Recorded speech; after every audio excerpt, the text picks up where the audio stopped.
SMS kredīta futbola virslīgas 3. kārtas vārtu tops sadarbībā ar specializēto futbola preču veikalu BOL.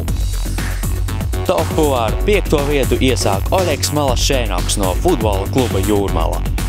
Jūrmalnieku saspēle Kavanabe piespēlē Mišinam, kurš ar teicamu asu piespēli burtiski caurdur pretinieku aizsardzību, nogādājot bumbu Malašēnokam. Oļegs zibenīgi norientēja situācijā un ar kreiso kāju ieraida bumbu vārtu tīklā. 4. vietā Stenlijs Ibe. Teicama saspēle ar vienu pieskārienu bumba nonāk pie Ibes, kurš ar ļoti spēcīgu sitienu neatstāja nekādu cerību pretinieku vārtsargam.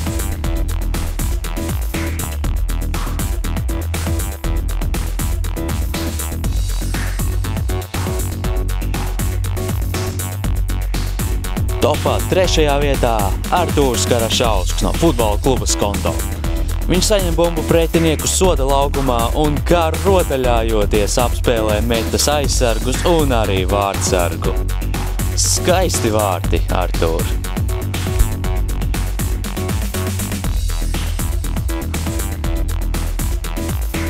Otrajā vietā Vadims Gripa. Viņš spēles izskaņā gūst svarīgus vārtus, izraujot savai komandai uzvaru. Turklāt Vadims to izdara ar izcili trāpīgu un skaistu sitienu vārtu tālajā stūrī.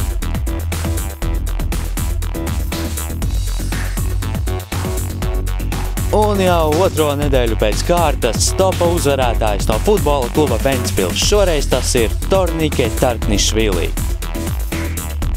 Jurijs Žigājevs ne tikai pats prot izdarīt lieliskus tālsitienus, bet arī atdot lieliskas piespēles komandas biedriem.